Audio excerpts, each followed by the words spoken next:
What up, guys? Take two. Yes. Thank you for coming to join me tonight. So, my name is Will. Thank you for coming to check out the channel. This is MTL Live, or the MTL stream. What the MTL stream is music technology live. So this is a platform for me and my associates to have interactive talks about music and technology. And if you're new to music production, video editing, anything that has to do with music or the technology used to make music, then you're going to want to subscribe to the channel and you're going to want to check out these videos. Go ahead and hit that notification button. Make sure that you're catching up with the show, because I'm going to have some guests on. I got one on today. We can do the long introduction, we can do the short introduction. What I'm going to say is, first off, this man's a great human being, which is the most important thing to me. Musically, of course, he's a boss, but he doesn't need to be hyped in that way. You just go and watch him on YouTube and listen to the stuff he puts together, and you'll understand. So, no further delays. Round number 2. I'll bring you guys Mr. CX, the producer. What up, CX? Hey, how you doing? How you doing, bro? I'm good. I'm still good from 5 minutes ago. Had a little mishap there, but we're up live now, and yeah, I'm gonna have to go in there and make sure we listed. Yeah, make sure we listed. We're definitely listed this time. I do see that we actually got a couple views on that debacle, so I'm gonna go ahead and get rid of that one while we talk. But why don't you just go ahead and tell the folks just a little bit that don't know you, because people that visit my channel, they're into music and technology and things of that nature. How long you been making music? Man, I've been making music for about 30-something years. Okay, so you were doing music way before iPads and way before, really, what was your first DAW that you were, had any experience with? Or was it just when I started off, there was no DAWs. Right. But my first foray into computers, using computers with music, I was using Studio Vision. And Pro Tools was Sound Tools at that time. Okay. I didn't know that. Yeah, it was called Sound Tools. I had a Mac 2 with the audio media card. And Pro Tools was just a 4-track software where they had another, kind of software bundle with it called DEC that had 4 channels. So that's when my first foray into software. That was like I said, on a Mac 2. And I know that you had experience on the first Mpc series, the 60 and stuff like that. Was there? You had experience with the SP12 1200 too, right? Yeah, I still have my SP1200. You still? I have the original one I brought in '89. Is it still working at all? It works, but I think the ROMs need to be flashed. Okay, and that's probably an expensive job, I would imagine. Just vintage gear and stuff. Yeah, like I said, before I had the 1200, I had the 12. Okay. And people are going back to this stuff now, It's like all of a sudden what was old is now new again. You know what I mean? And what this show is about, real quick, just a quick overview, guys. iOS is basically, and it is kind of being put out front more now, but iOS is a really great platform to do a lot of different stuff. You can do full music production. You can use it as a plug-in inside your MPC or inside your DAW with some other hardware. You can use apps to get your iPad into your computer and use it like a VST plug-in. You can also use it to do video and video editing. CX was telling me about a program, an app that he's using to do video editing. And can you just real quick just tell the viewers what that was about again? Because I think it's relevant for the price. It's a company that they're called Luma. I think that's the name of the company. But anyway, on the iOS side, before the app they have now, it was Pinnacle. And I used to use the Pinnacle app on iOS. So Luma brought Pinnacle and turned it into Luma Fusion. Luma Fusion is an app on iOS. It's I think it's like $20-something. You can edit 4K video. You have 6 tracks of audio and I think like 4 or 5 video tracks. And that thing renders 4K video quicker than those computers. There is no hiccups with. Was that? That seems crazy. Like, it's got to be the fact that you're using integrated, hardware, software. You know what I mean? Like, it's like kind of like you take an interface that's made like, okay, Studio One. You take Studio One and throw a Behringer interface on it. You got to do all kinds of stuff to make it work properly. But if you take an audio box, like I've got an older VSL, 1818 VSL, you slap that thing up onto a computer that's got Studio One, and everything's ready to go. And it's like, because it's the same maker, the same kind of hardware software mix, it just seems to work a lot easier. I wonder if that has anything to do with why it processes things so fast. With that instance, no, because Luma, Apple don't own them. You know what I'm saying? And iMovie is made by Apple, which Luma Fusion literally blows the doors off of some desktop programs. And now, it'll even let you export your whole project to a Final Cut project. Have you had any experience with putting, what is it called? Like different sources of video, like from DSLR? Have you tried chopping up video clips from other sources or just through iOS devices? No, I've done it through different sources. You can literally have the video sources sitting in a Dropbox, Google Drive, or whatever. It'll import it in, and you just go to work on it. All that master channel, all the stuff we do, I do all the editing on the iPad. Okay. And for you guys that don't know, I'll just go ahead and give you a quick.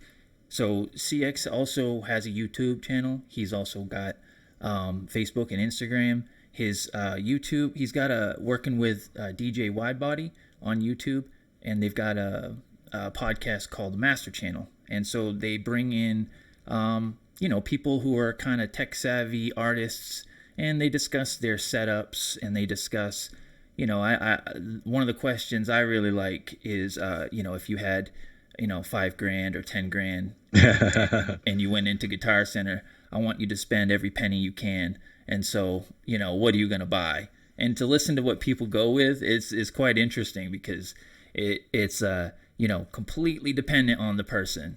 You don't have everybody just running in there and grabbing an MPC and grabbing the best keyboards they can find. You got people going in there looking for a Mac, like they've got a nice bundle, like a software, hardware, startup bundle. You get one of those and a couple nice pieces of gear, man, you're off and running. So that's one of the questions I really like, and that's a really cool podcast if anybody wants to kind of get to know.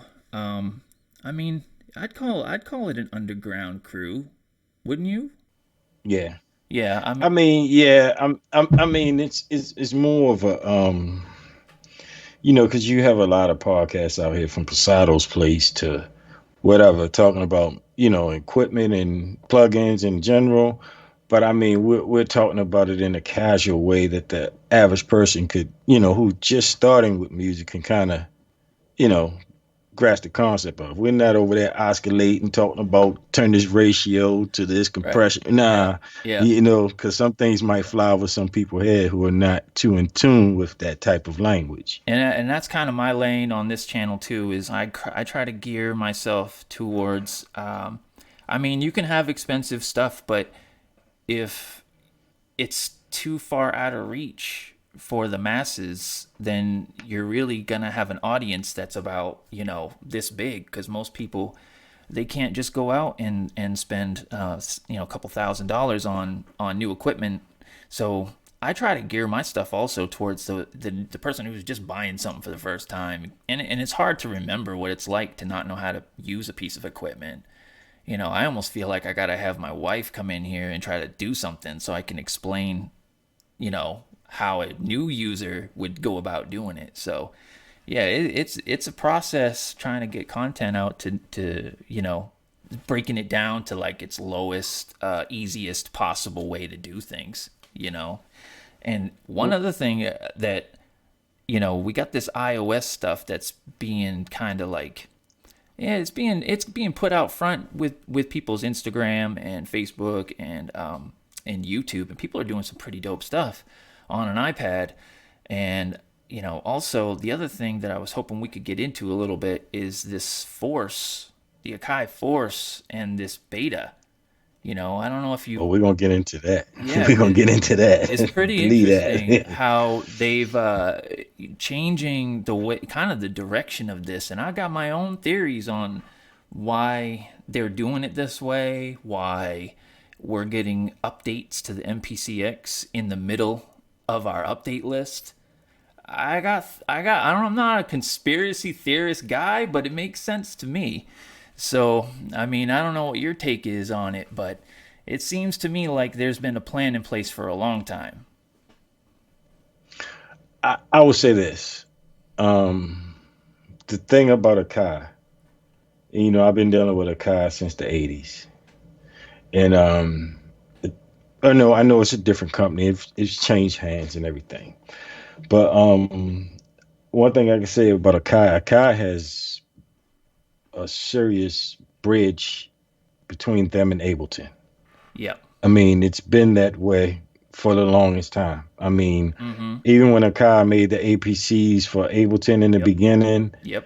Ableton appreciated that to the point where, as though when Ableton was like, okay, we need a dedicated one, Akai made the first push Yes, they did. for Ableton. Yep. People don't know that. And yeah, they made the first push. And you got to think like also Ableton gave Akai some of the software code in order to be able to save that in the Ableton format. Mm-hmm. Yeah, so they've been You can't partnered up just, for a while. yeah, they gave him some of the code. Yeah, they gave him some of the code. Mm-hmm. Yeah, and I So mean, they had that relationship. we can all speculate on how it's all gonna play out, but in a business sense, they're not going to do something that takes away from something else. So how does it all fit together?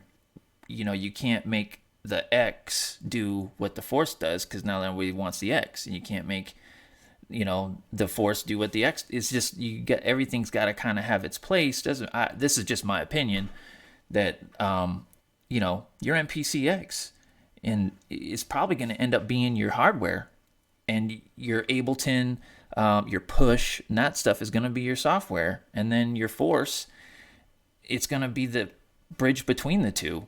And I think that maybe what might happen, and this is just pure speculation, is what if the Force will now start sharing project information with the X? So you'll have the X as a standalone unit, but it will share the same way that the Force is sharing information with Ableton. If you were able to do that, then you could essentially turn the X into a 4-track live recorder if you've got control with the Force. So if you got 2 inputs on the Force and 4 inputs on the X, That's 6 inputs.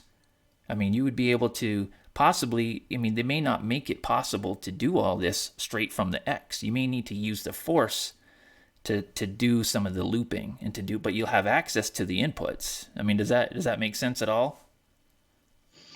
It does. It does. But I look at it like, the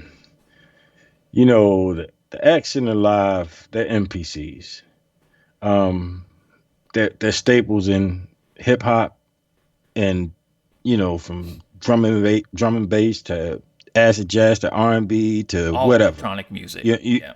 All of it. You know what I'm saying? And the thing with the Force, to me, even though I haven't used one or nothing, I know you have one. I think the Force is kind of like, I think the Force is opening the door for Ableton to make a standalone push. How would that work? Let me see. A standalone push. So you don't think that this is Ableton, like trying to integrate into or trying to take a piece of the hardware market? You're thinking that they're setting themselves up to even separate from Akai, because that's what would happen. Not really separate, because this is the difference. This is why this is why Akai has been successful, beforehand, before Native Instruments, in a sense. Native Instruments is successful, don't get me wrong. Akai started off as hardware. Ableton is software. In order to make certain units, such as standalone units, you need the marriage of both. You understand what I'm saying? So the marriage of both is that Akai could help Ableton and Ableton can help Akai.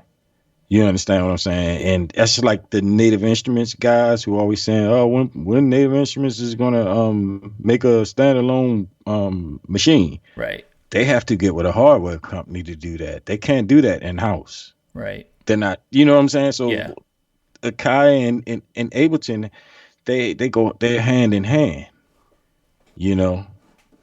I mean, that does make sense. It does make sense.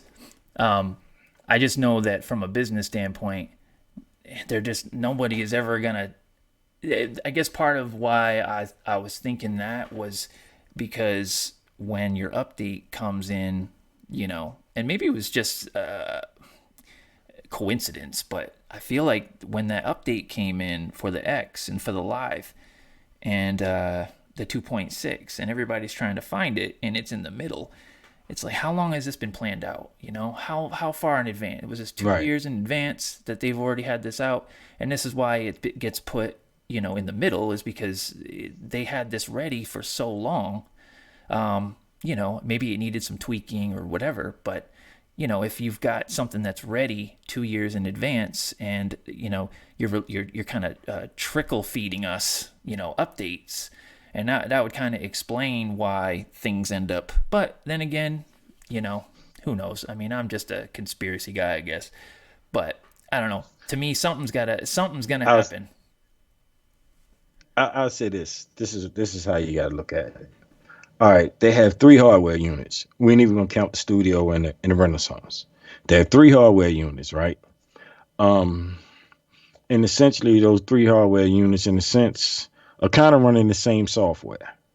You understand what I'm saying? They're kind of running the same software. So you got Force users, Live users. I don't really count Live and X users because they're kind of like this. They're the same basically.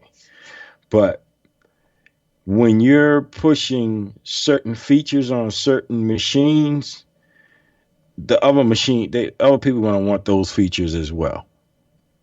And so they're like, what they're doing is they're like, okay, we're going to test this out on this machine. And if it goes right, then it comes to the other 2. Because you remember the Force supposed to have the Ableton export in the beginning. Right.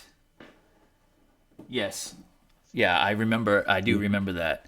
And we were all thinking like, that was kind of why I got the Force in the beginning, was they showed us that you could set up the grid with launching on the top, and that you could do, you're launching on the top and then you could play notes on the bottom. So to me, it was like, man, this is going to be great. I'm going to be able to do all this, and then I'm going to be able to export it as a wave, and I'm good to go. But they didn't allow us, they didn't allow us to be able to do like a song mode and stuff like that. So it kind of, freaked a lot of people out. But for me, like a lot of people have this kind of like they want everything in one and they want everything to be perfect, but nothing's ever been perfect. Right. You just got to take it and use it for what you can. Right. And you just got to be excited about the technology movement. You know what I mean? That's how I feel about it. Right. Let me ask you a question. On your feed, are you seeing me or are you seeing an iPad? I'm seeing you. You're seeing me? Well, I mean, my feed right now, I was just looking at the YouTube stream, but on my stream, I'm seeing it's like a picture. I mean, the video of the iPad and everything. Okay, so you're here. Okay, cool. Right. So I don't know. I want to ask if it's cool. I want to play something that I think that people on my channel, to kind of get to know who you are. If you're cool with it, I want to play something. Go ahead. All right, cool. Let me this may not work. I just want to make sure that this is going to be okay. Let's see here. This is one of my. What's up? You should have screen shared it. Oh, I probably could have. Yeah, I'm actually using like 3 computers, but it'll be on the feed. Mm-hmm. Let's see here. If I can start this. There we go. And I don't mind.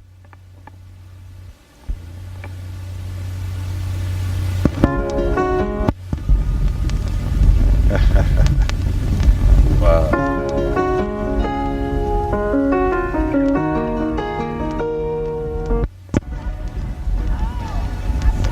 You see that okay?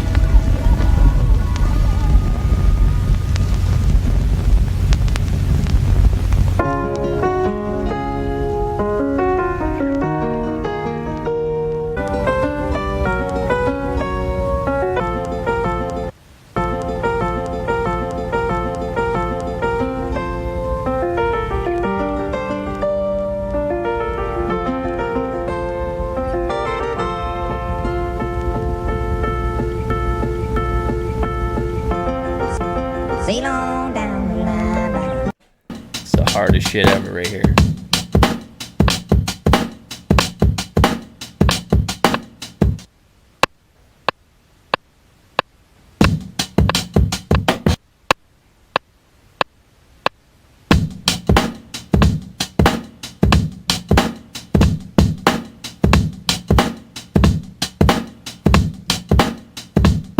If you don't like this, you got no soul.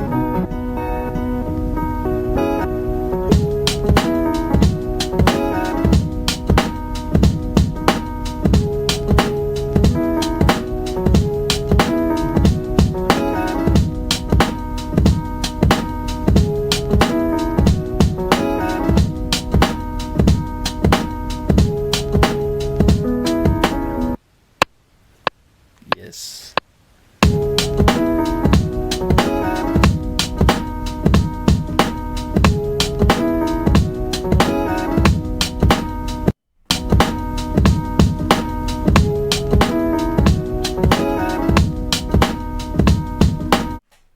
Yes, sir. So I just wanted to play a little bit of that. This was a live thing that you and Gadget had done, right? You guys were down in where were you guys? Waldorf? Is that where you guys were? Where Walden? Yeah, we was in Waldorf. We was in Waldorf digging, but right there where the video was shot, where I was making the beat, that was actually in Taco Bell. Oh, okay, in Taco Bell. Okay, for some reason I thought it was Chipotle. No, we was at Taco Bell. Yeah, man, that thing, the way that you put those, those drum break chops. So this was what I wanted to ask you some questions. And I got some other ones that I want to get to you. But first of all, are you gonna teach me how to do boom bap? Of course. Okay, can you speak up a little bit? Make sure we get this on record. Yeah, yeah, of course. Okay, everybody, you hear this? Okay, I got a mentor. Anybody, if anybody hears me right now, put a thumb in the comments, please. Because that's all I've wanted to do is just learn from somebody that can make my head nod, you know.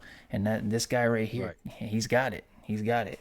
And you know, I do my best to do what I can, but I mean, I'm learning from, you know, YouTube and stuff like that. I need somebody that can tell me exactly where I need to put things and exactly what I did to not make it sound good. I mean, it's you know, I always believe that they didn't make these machines for one person, you know, and I always believe too, if you show somebody something, that don't mean they're gonna do it the way you do it, you know. That's right. I'm gonna show you how I can show you how to do it, and you're gonna do it in your way, Yes. you know. All right, cool. I'm with it. All right, next thing I wanted to ask was about the iOS thing. So, did you know that Link works even if you're not in an Ableton session? Yeah, Yeah, like you didn't know that?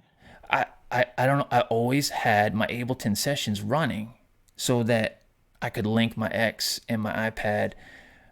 This is just somehow just completely I missed it. Somehow I completely missed the fact that if you just have your iPad with Link and you just have your X on Link, that they'll link. You don't have to have your Ableton session running in the background. And I had tried it before. I'm not sure if I didn't have them both connected on the same Wi-Fi or what happened. But I was kind of like, what's going on here? I'm looking around. I got no computers on. I'm like, where am I getting this from? Where am I getting this link from? So that was kind of a glorious day for me. I mean, probably late to the party on that beat, but I've just been always had my Ableton session up, so it never was really a problem. Another thing was the iOS. Now, I back maybe like 3 or 4 years ago, I was trying to. I had this app. I don't remember what it's called now. Aura, or Aurora, something like that. It was a DAW. It was like a full-fledged, multi-track sort of thing. Oracle, I don't remember, but basically, I have it. I have it. It's called Royal Pro. okay, and I was trying to get multi-track audio into it, you know. So I plugged in some interfaces and whatnot, and it just wouldn't work. Like I could do apps. I could use Audio Bus. If you're not familiar, Audio Bus is a cool app you can use. Yeah, I use that. To get apps into a single location. Of course, GarageBand does their own thing, so they're not really working with Audio Bus like some of the others are. But Audio Bus, you can go, 5, 6 of your apps, iOS apps, and you can use Beatmaker to, to control and record all the audio coming from all those apps through Audio Bus. So it's pretty cool. You can do a bunch of stuff with that. But recently, I realized by accident, let me see if I can I'm going to try to just show you. So my big mixer back here, let me see here. So this big mixer back here, I got it routed and it comes down and it goes in behind me. And I got this.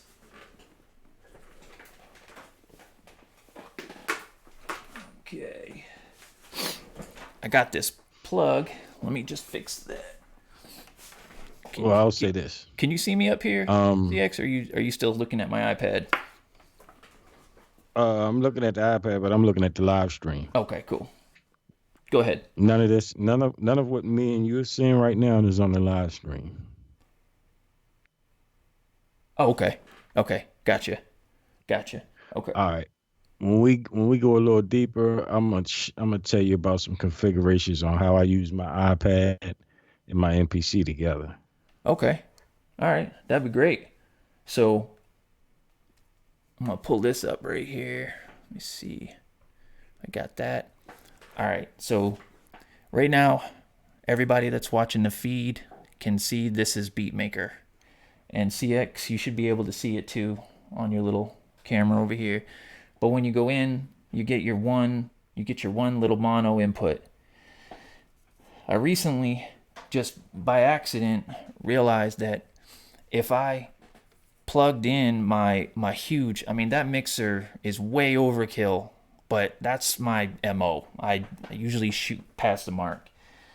So I plugged in this thing, and then when I cancel out of that, whoops, I lost my, hold on here. I got you. What happened to my, oh, that's right. Okay. Yes, I'm gonna have to do this. How am I gonna do that? Oh man, I lost my, all right, so basically, I'm gonna have to leave that plugged in. I think I know what you're ready to say. This thing, I'm gonna have to show the people with this camera, because I forgot that if I unplugged this, you wouldn't be able to see it. I'm gonna show you just a second. So if you plug this mixer in, this 32 track mixer, It'll show up as an interface. it's gonna show up as an interface. Actually, I might be able to do this too. So CX is over here on this little guy, if you didn't know. So, because we got two different streams going. But anyway, so if you look at this thing right here, and you pull up this audio, there we go. I'm gonna go into this audio track, and I'm gonna pull up. And do you see that right there? You see all them tracks, all them channels? Yeah, so this is now a 32 track real-time mixer, 32 inputs on an iPad, and I tested it out. It does work. You know, I didn't do 32, but you can see, I mean, you got all your stereo pairs, and you got all your monos, 32 monos. That's incredible. I mean, that's like, of course, it's not going to replace your computer, but that was like a moment where I was like, I don't think people know that you can plug in these huge mixers like that. I will say this. I've been dealing with I've been testing different audio interfaces on the my iPad for like almost 2 years now. And one thing I've noticed about the iPad is when you have an interface, especially an interface that's powered, meaning not just USB bus powered, as long as that interface has power and it has a USB port, it can be plugged into an iPad and used as an interface. Yeah, this is definitely like a new thing, because I was doing that like maybe like 3 years ago with my older iPad, and I was using that audio box 1818 VSL, and it would not show up. You know, it just would not show up. It shows up now. There had to have been some sort of, or maybe, you know what, it also could have been, you know what, I bet it is. I bet it's the powered camera connection kit. That probably was the game changer, because back then there was only the single kind that didn't have the power input. Right. And you know how I got around that? I actually used a powered USB hub. Yes. Yeah. Yep. But the only thing with that is it won't charge your device. iPad. Yeah, it so won't charge your iPad while you use it. You're kind of asked out if it dies on you. But yeah, that was a pretty cool thing for me, you know, just to see like, damn, you know, if somebody loses their computer for some reason, if it fries out on them or whatever, you can do a multi-track session and link it to your X, or link it to your Live or whatever, and you can do tracks, and you can export it using the WAV files and send it to Google Drive. I mean, there's just so much you can do nowadays. The landscape of music and technology is just getting crazy. I'm gonna tell you, I'm gonna be honest with you, I don't even use my laptop. I'm just using it now for Skype. Tell them. But most of the time, my bag has my Live and my laptop. My Live, my iPad Pro, and my M Audio MX22 interface, and my Korg bot. That's it. Usually I'm recording a beat into Cubases, mixing it because Cubases have waves plugins in it too, and I'm mixing it and then I email it off. Tell the people about ChordBot. I know that we had this little secret about ChordBot for quite some time. Yeah, we did. I had to try to keep it hush hush because I didn't want anybody to know about it. I don't play chords. I'm not a musician. I'm just a guy who loves music, and I try to use technology to my advantage. But I'm gonna pull you up. I want you to tell the people. Go ahead. What's your experience been like? I like it, and the crazy thing about this as well, it's Bluetooth. Is it? So yes, even on the iOS side, I just use it as a controller Bluetooth wise. Okay. Because does it hold the charge? All right, this is how it works. This is how you can use it. It has a USB port on the back of it. I could take that USB port and plug that USB port into a regular USB cable and plug the phone and use a Android charger and plug it in the wall. Okay. All right. So it is portable. Doesn't need you know, can you power it with a what is it called? One of those bricks, one of those power bricks?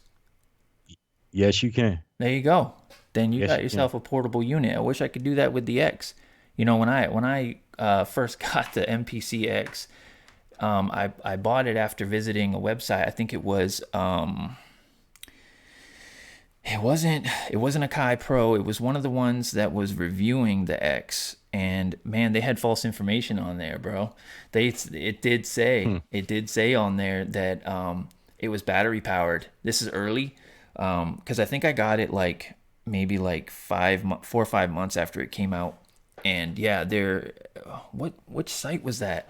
It's in my mind. I can hear the music for the site, but yeah, it did say that. And I called them after I got it. I was like, you guys have it listed on there that it's battery powered. And they went and looked at it and they're like, wow. Yeah. I was like, well, what can you do? I was like, can you guys at least provide, I thought I'd try. I was like, can you guys provide Right. me with a power bank or something? I bought it because you guys said it was, and no, they're like, yeah, no, we're not doing that. But yeah, they definitely fixed it the next day. They fixed it. But yeah, I was surprised, man, that the Live came out fully powered by a battery pack, and the X came out having all these extra Q links. And most people, they look at the two, and they're gonna take all the Q links. But I want a I Live. love the X. I want a Live. See, I think it's just like the You, grass is always greener. I know what you're gonna say. Yeah, you want. I want an X, man. I do. Yeah. Well, you're free. You're free to come up here anytime you want, my friend. I got plenty of space. Come hang out. Use this thing all you want. But Yeah. so why don't you tell us about your how you're using? Did you explain your iOS with your MPC Live? You wanted to get a little bit deeper into that. All right. This is how, like I was saying, this is how I use it. Um, I have an interface just like my brother here has one on his that he uses with his iPad. I have an M audio interface that I carry with me, and I have a Bluetooth. I mean, I'm sorry, a USB hub, powered USB hub I use too. Um, and I use the iPad also as a sound module. I will literally treat Korg Gadget. That's another app on Love iOS. I treat that as a sound module, love that app. and I'll literally just sequence stuff. It's like having how we used to have back in the day when we have an MPC and a Triton or a motif sitting there Oh yeah. and sequencing all that. That's how I use the iPad at times, and then also I use Cubases, and when I'm using Cubases, I literally sequence the tracks from Cubases. Like if I have a MIDI instrument inside Cubases, I will sequence that stuff inside the MPC. Okay, yep. And then when I'm done, I'll have it I'll push play on the MPC and play on Cubases and record it all back into Cubases. Yes, yes. Which is weird. So what you're doing is I put up a video maybe like, I don't know, 2 weeks ago, and just to show people how you could use your iOS device, your iPhone or whatever, as a VST, inside. And really all you need to do that is a camera connection kit.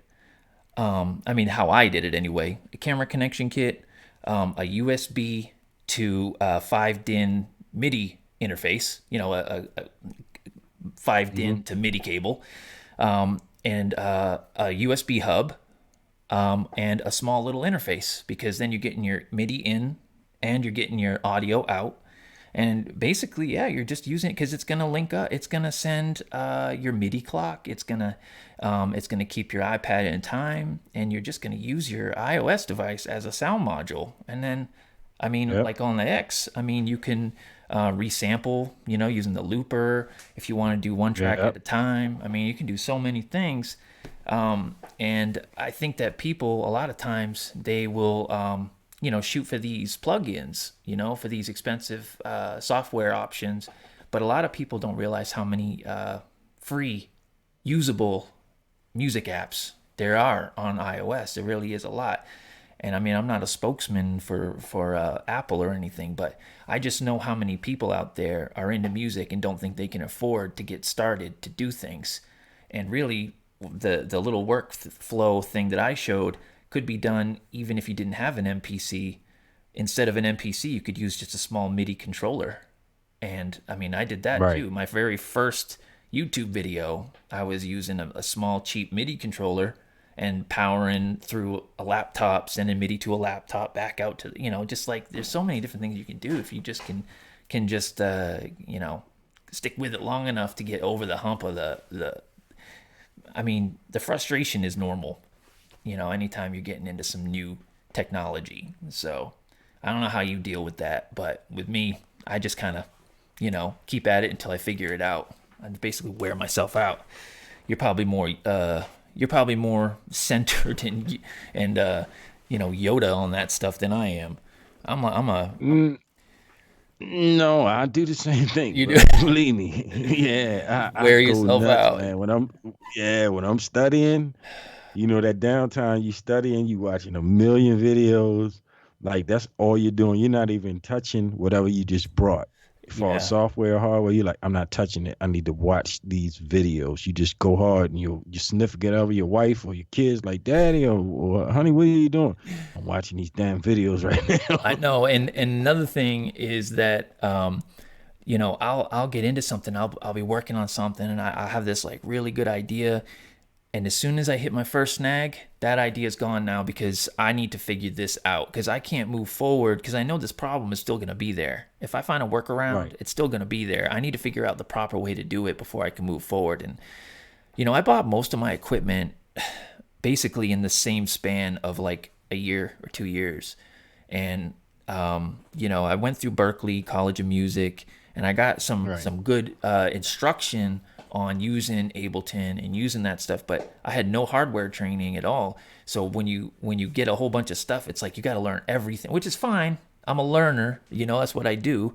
But yeah, you just constantly learning new things. And so, that's what I would tell anybody is, if you're frustrated with something, go watch a YouTube video and come back to it until you get it right. Just keep chipping away at it, because never give up. You just can't, no matter what the people say, no matter how you feel. If you feel like people are putting your music down, or you feel like, you're not getting the likes, or you're not getting the notoriety, the main thing is that, you got to believe in yourself, and you also just got to be supportive of others, because nobody's going to support an a-hole. That's just the way it is. Right. So, you do. I follow your lead, to be honest, when it comes to social media, because it's so far out of my comfort zone. Like I'm a damn, what do you want to call them? I'm an introvert, whatever you want to call me. But this is I am too. yeah, I think a lot of us are that are kind of like into music and stuff like that. So, I just try to do the right thing, try to get people on board with me, try to support them and stuff like that. So, yeah, I mean, I really do appreciate having you on. I don't know if there's anything else you want to get into, you want to talk about. I don't know what time we're on here, but yeah, there's been a few people up here. We've got some comments. Oh, okay. Yeah. Let's see, James. What up, James? Let me read your comment real quick. Everyone has their own goals. Yes. And what's going on from Sydney, Australia? I'm assuming. And what's up, Sydney? I got some friends in Sydney. Oh, do you really? I'm serious. I do. That's nice, man. I got a friend of mine, Tanty, my man. They had me on a Skype call a year ago, and it was like 10 guys. They was like, man, we're hip hop guys, man. We never seen nobody do it like you do. And, it was crazy, man. Wow, I feel like I remember something about this. Was it on a YouTube video or something? I feel like I remember something about this. I don't know. He's, Laz, he still stays in touch with me. He'll, and everything. But when I talked to them, it wasn't on social media or nothing like that. It wasn't televised or nothing like that. Okay. Yeah, maybe they came in and just commented on something or something like that. Yeah, they might have. They may have. But yeah, man. So if you don't have anything else that you want to put out to the people, I'm gonna shut it down for today. I'll give you one more opportunity if you want to say anything else to the people. Well, let's talk about that Force. Okay, let's talk about the Force. I'm in. What do you want to? Is there anything I can help you with? Let me ask you, can you tap to chop like you can on the X on the Force? As of right now, you can manually chop it, but I don't know if I have to do that with a MIDI controller or how I have to do it yet. So, I don't even know if I'm supposed to talk about it or not. But no, don't talk about that part. Yeah, I'm talking about that part. Yeah, I'm not sure. So basically, I was pretty disappointed when I went into chop samples and all I saw was Slice Plus. Right. Like a couple months back, whenever I bought it. And so it had that simple slice mode, and I was pretty upset. I'm looking at all these pads, and I'm like, why can't I chop this entire sample with all these pads? Right. That would be incredible. What you can do right now is you can manual chop, and you can chop by regions. It's the same thing as the Mpc Live and X. And I do think there's got to be a way to do it. I just don't know that I've figured out how to do it yet. The settings are there. When I go into note mode and I start doing the chops, it doesn't do anything. It doesn't apply that chop to a pad like I was hoping to. I do think it's possible. What I'm thinking might be the thing is that you need to have a MIDI keyboard plugged into the back, and maybe you're chopping with the keyboard. I'm just not exactly sure yet. I do think that you can do it.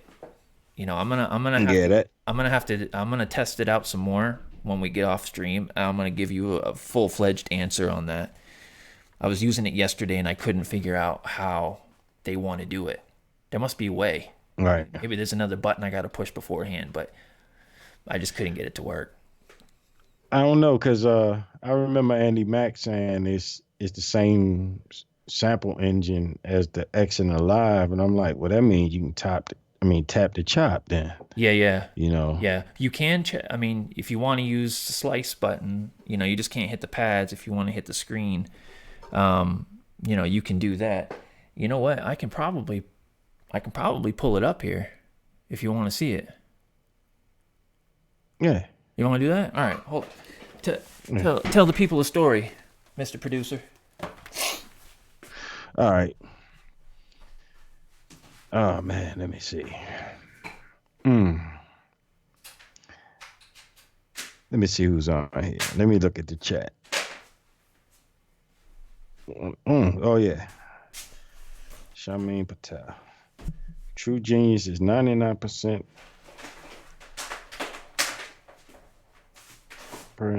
inspiration, 1% inspiration. Good philosophy. Yes, it is. She's absolutely right.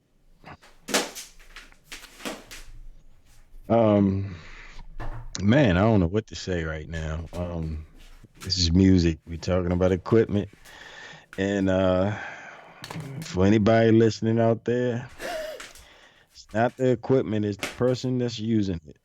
Absolutely. Could not agree more. I tell people that all the time. You can give a show enough professional photographer an iPhone and give a novice a DSLR and their camera, and they'll come out looking horrible, and the professional will have that iPhone looking like you thought it was a DSLR. It's crazy. You're right. And then the settings and stuff are everything when it comes to camera work, and I think it applies a lot to music production too. Once you learn your settings, once you learn how to, filter things and affect things, you're pretty good. Because then you can pretty much work on any piece of equipment. It's just a matter of getting those basic tools down. A lot of people don't even know what a cutoff filter does. They see people using it, but they don't know how it works. Let me see if I got an overhead camera. Okay, I got an overhead camera. But what's crazy? Madlib had came out and said he did Freddie Gibbs' album on an iPad, and everybody went nuts. The new album? He did a whole album on an iPad. And I think he made Apple stock rise a little bit. That album, I've had that thing on repeat for my wife was in Europe last week, and the whole time she was gone, I had Bandana on repeat, just for an entire week. So let me see. Is that the album you're talking about? Yeah. Okay. Yeah. All right, so I got this thing. Let me see. All right, I'm going to look and see. I don't have an audio input. Let me see if I got an audio. Oh. You know what? I don't have an audio source here. I remember when you got that mixer, and I remember when you were waiting for it to come in the mail. Mm-hmm. I think that was one of the best investments for you that you could have made. I think so too. It's like one of those things where you think it's overkill at the time, but I didn't know what I needed. Like I was so like a fish out of water when it came to mixing and stuff like that. I didn't know what I needed. And then I came across the deal. Like I couldn't even believe it, man. I'll tell you, those things, if you want to go and buy one of those new, they're probably like $3,000 or $4,000. And I saw one on Guitar Center. Of course, I saved my money for a little bit, and I was looking in the $1,000 range. And then I saw on the Guitar Center's used. Damn, can you hear that? Man. Yeah. Okay, jeez. Guitar Center had a deal. They sold me that thing for $1,600, and it had been sitting in a store. It hadn't even been used, and so I put like a 2-year warranty on it. I think they charged me like $150. No, it was a 4-year. So I put a 4-year warranty on it. Full coverage, and I was just like, you're right, that was the best investment I ever made, because it's a USB interface and it's a standalone mixer, and it does all. You can send the audio back out to the board and mix it again if you want. It also does USB, so it's got the stick, the USB recording, so you don't even need a computer. Right. It's crazy. Right. And see, in my time, having a whole lot of modules, drum machines, and everything. You need a mixer that has scenes on it. Yes, you do. you and I can imagine how you set your scenes up for each piece. Yep. Yeah, and you can save, and then with the with your motorized faders and stuff, it's just gonna remember. Flying faders. You know. Yes, we call them flying faders. Okay, I like that term. I'll go with that. Yeah, that's what we used to call them, flying faders. But in my time when we were doing something, and we didn't have flying faders, or none of that. Only the top studios had SSL boards. So we started to take a Polaroid camera and take a picture of the fader. Yeah, I actually was doing that too on this thing before I realized how to use it. Like I had so much learning to do. It was incredible. If you learn that, you can use any digital mixer. You know that, right? Say that again? You've learned how to use that mixer, right? Yes.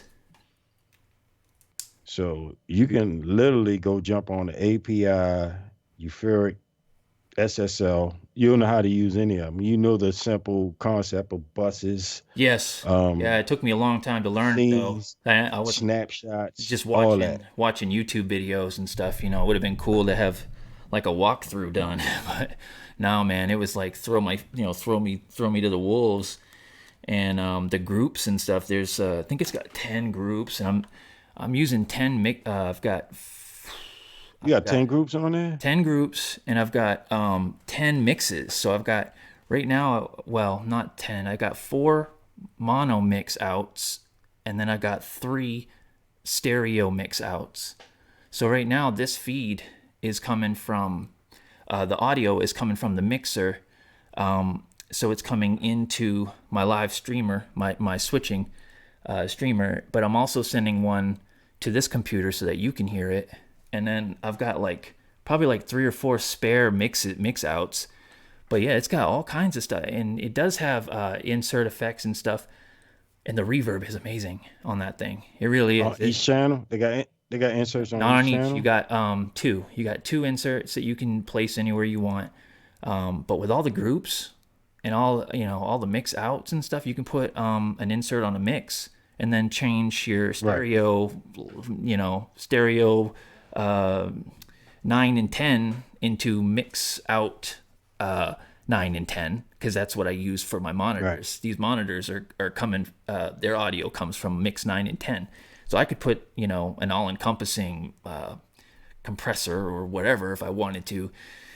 But it's cool, man. It's just hot. It's complex to keep all this stuff, and you know what else it does? It's got Wi-Fi MIDI. So I can plug in an Ethernet router. I've got a router that it's got an iOS app on my iPad, and I can control those faders right from over here. I don't have to go back there and do it. I can just use the iPad to control the faders and stuff. So that's that's pretty cool, because a lot of people don't know that you can hook up a lot of these devices. I wonder if you'll have control like that to the Force, where it's got an Ethernet port in the back. It does have an Ethernet port in the back. Yeah, it does. It does. Yeah, it does. And I wonder, if eventually you'd be able to. Oh yeah, you can. You can do that. That was the whole thing. You can plug a router into that thing and get your Wi-Fi signal and keep everything synced. But yeah. Right, but see, this the thing. A lot of the top, a lot of those digital mixers have Ethernet ports too. Like most of all the Mackies have those as well, and the PreSonus ones, and a lot of them are using those Ethernet ports to actually, chain a lot of them together. Yes, right. Okay, so I'm just looking for. Let's see here. I just wanted to throw something in here so that we can see if it'll do any manual chopping, because, man, let's see if this will go through. Oh, I probably have to have, let's see here, go to sampler. I'm coming in on,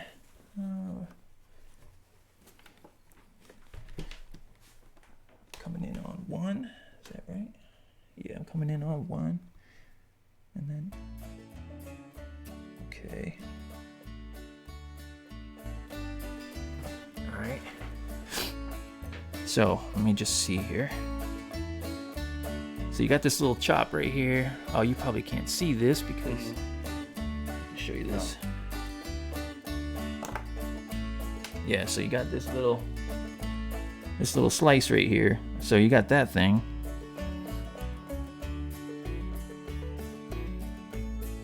All right, let me see. We'll stop that. Because I'm curious now that you mentioned it. Let's see, we got edit. So you can edit the sample right from the sampler. That's interesting. And let's see. Does it have link slices on there? Link slices. Yes, it does. Yes, it does. Uncheck that. Uncheck that. Okay. All right, now let me see. So on your trim modes, can you see that? We got manual, we got threshold, region, and BPM. So when I do manual, no chop. What's that?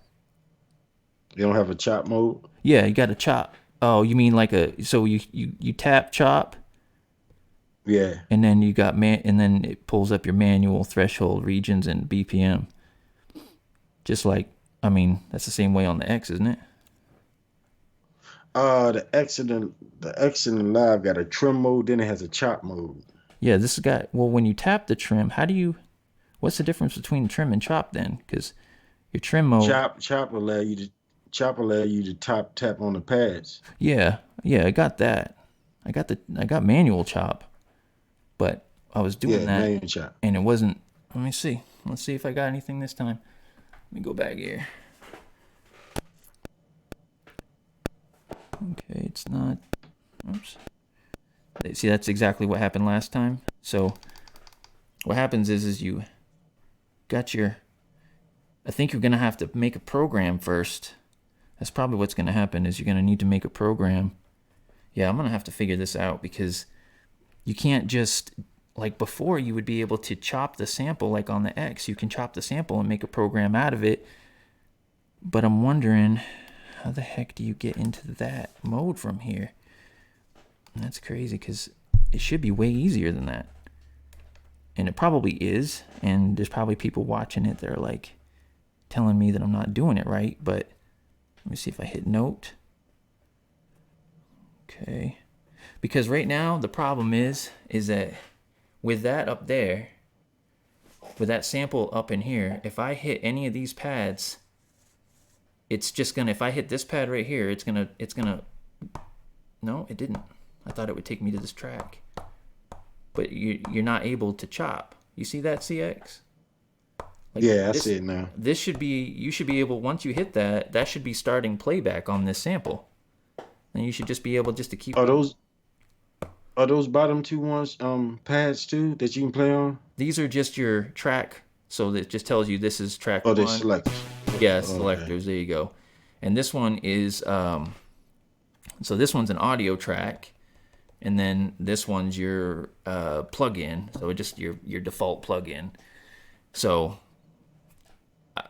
maybe it's got to be an audio track first. Maybe. Let me see if that's. No, that can't be right. Because how would you turn an audio track into a program without having the program in there? Create new clip. No. Yeah, see, I'm not sure. You would think it would be a little bit more intuitive, but you know, there's probably somebody out there watching me that's saying you're an idiot. All you needed to do was hit that button. So, yeah, I gotta. I think if they're trying to go in the angle as an almost push. Yeah. You know, push 2. Yeah. They're gonna have to change that because even on the push 2, you can tap the chop. Yeah, you can tap it and chop it, and there would be no chop mode here, manual chop mode, if it wasn't possible. I don't think. So I'm gonna figure this out though, and when I do, you'll be the first to know. So another epic fail, my people, from your man Eyewill, and I'll go ahead and get that put together at some point, and yeah, I'll get that figured out. But some new Force stuff coming, guys. There's gonna be some cool stuff coming. I don't know when it's coming, but you guys, if you guys are Force, anybody are Force fans, or just want to see where this thing goes, you know, stay tuned. You know, there's some pretty cool stuff. So I'm excited about it. And man, who knows? Maybe it'll be even more stuff coming to the X after that. Maybe we'll get some integration. Yeah. Or, who knows? Maybe the Live will get it too, So, well, I think on that fail, we'll go ahead and close her down. We got some more people up in here. I'm going to just say hi. Looks like CX has been in here a little bit too. Good for you, bro. All right. Cool.